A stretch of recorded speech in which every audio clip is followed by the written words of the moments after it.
This is the second lecture of the topic coplanar forces. Today I want to discuss a question which is asked in the year 2016. So let us first discuss about the concepts which we have already discussed in the last lecture. The concepts were moment of a force and couple. So what is moment of a force? Suppose a force is given. This is point of action of the force, and this line is called the line of the force. Suppose a point O is given about which the moment of this force F is to find out. Then what is the magnitude of the moment of this force?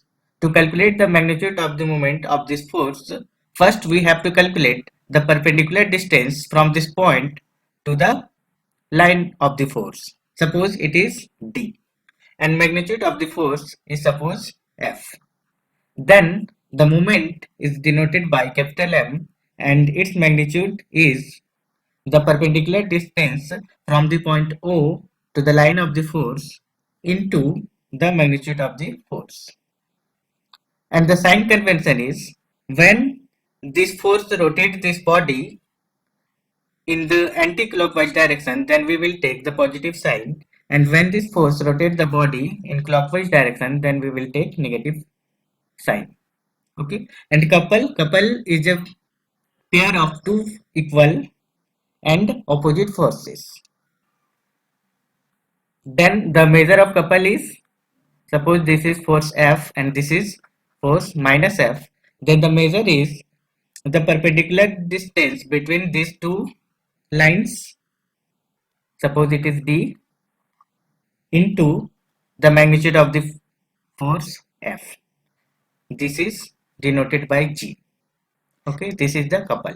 And also the sign convention will be the same. If this couple rotates the body in the anti-clockwise direction, then the sign will be positive, and if this couple rotates the body in clockwise direction, then the sign will be positive.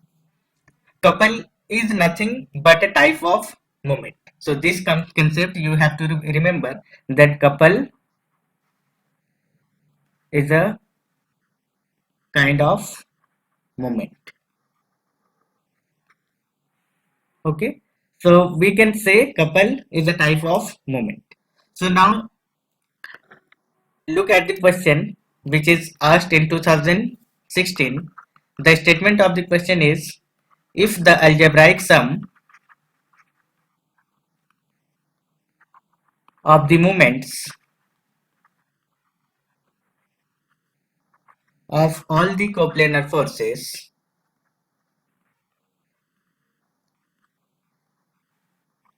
acting upon a rigid body about three non-collinear forces, non-collinear points, sorry, is separately 0, then the body is in equilibrium condition. So here given three non-collinear points. Suppose the points are, this is A, this is B, and this point is C. These points are non-collinear. It means these are not in the same line. Next, what is given? Suppose we denote by GA the sum of all the algebraic sum of the moments of all the coplanar forces. GA is basically sum of all the moments about A. GB is sum of all the moments about B, and GC is sum of all the moments about C. And also it is given that the value of GA is 0, the value of GB is 0, and the value of GC is 0. Next, we have to show that the body is in equilibrium condition.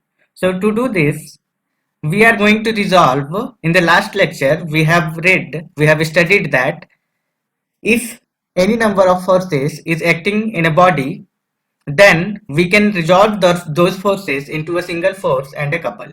Okay, whatever the number of forces acting on the body, we can resolve all those forces into a single force and a couple. So suppose whatever the forces will be, we are resolving those forces into a single force R and a couple G. Okay, so suppose, and we are resolving those forces into a single force about this point A. Okay, we are selecting this point A. You can select any point. So we are resolving those forces into a single force R acting in the point of action of the R is A. Okay, and a couple G. Suppose G is the couple. After resolving the forces, we get R and G, and R is acting on A. We can resolve those forces about any point. Okay, so whatever point you can take, any point you can take, either it is A, B, C, or any other point. There is no restriction in taking the point. Okay, so for our convenience, we are taking the point A and we are resolving all those forces into a single force R, which is acting on A, and a couple G. Now we want to take coordinate axis. So suppose A is the origin of the coordinate axis and AB is the x-axis. AB is the x-axis. Suppose AB is the x-axis. Suppose this is B point. Okay, this is x-axis and perpendicular to it is y-axis. Now we are considering this distance AB.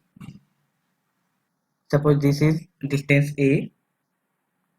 The perpendicular distance from C to y-axis is small c, and the perpendicular distance between perpendicular distance of C from this x-axis is B. Okay.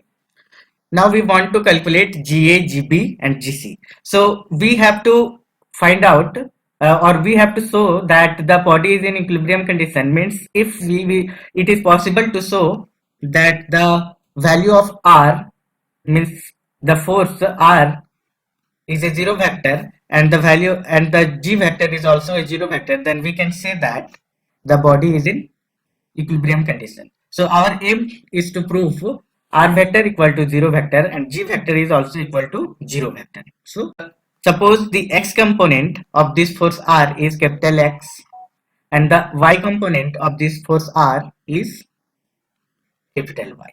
Okay. Now calculate the value of GA. What will be the value of GA? What is GA? GA is algebraic sum of all the moments. So you have to calculate all the moments. So what type of moments there are about A? First is G, second is moment of X about A plus moment of X, moment of Y about A. Okay, and moment of X about A, how will we calculate it? We have to find the distance between the point A and the line of the force X. Since X is passing through A, so distance between A and the line of force is 0. Okay, so moment of X about A is 0. Again moment of Y about A. Again this force Y is passing through A, so distance between this force A and the line of the force Y is again 0, so it will also be 0. And it is given the value of GA is 0. So finally we are getting here G equal to 0. So note down this thing, that capital G is 0. Next find out GB. GB is algebraic sum of all the moments about B. Okay. So first moment is G. Second one, moment of X about B. Third one is moment of Y about B. This capital G is 0 from equation 1, and moment of X about B. So this is the X force, this is the line of the force, and X is passing through B, so this will be 0.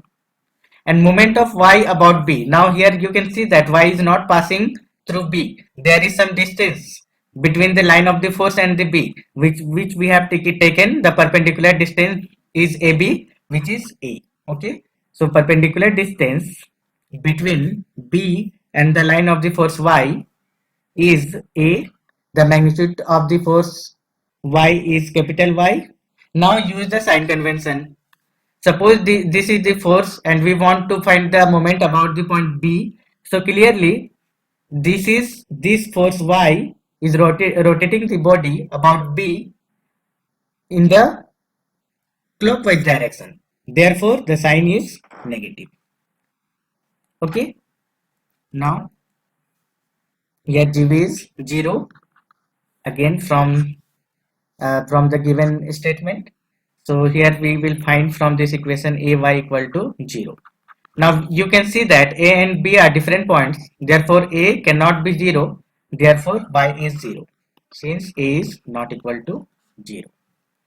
Okay, so from here we can conclude that capital G is 0 and capital Y is 0. Now I want to find out the value of GC. What will be the GC? Okay, so again just simplify this figure. This is the force X, this is the force Y. We want to calculate GC, algebraic sum of all the moments about G. This distance is small c and this is B. Okay, so now calculate. GC is algebraic sum of all the moments about C, capital C. Okay, this is the point A.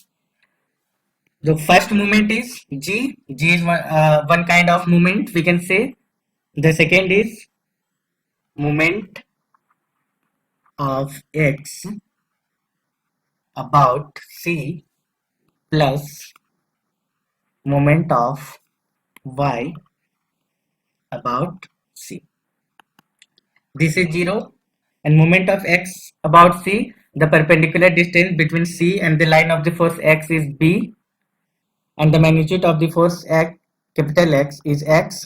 And now use the sign convention.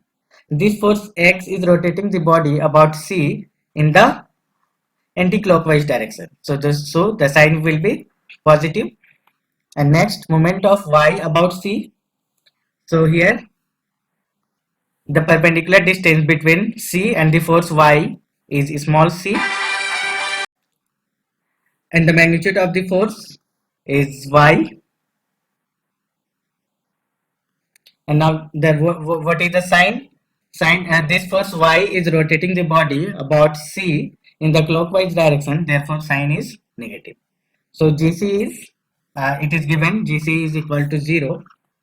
Also we have calculated that the value of Y is also 0. In the equation 2 we have already calculated. So from here it is Bx equal to 0. Since B is not equal to 0, therefore from here X is 0. So what we have got here? We got X is 0, Y is 0 and G is 0. It means the force R is 0 and G is also 0. Therefore, the body is in equilibrium condition. Thank you.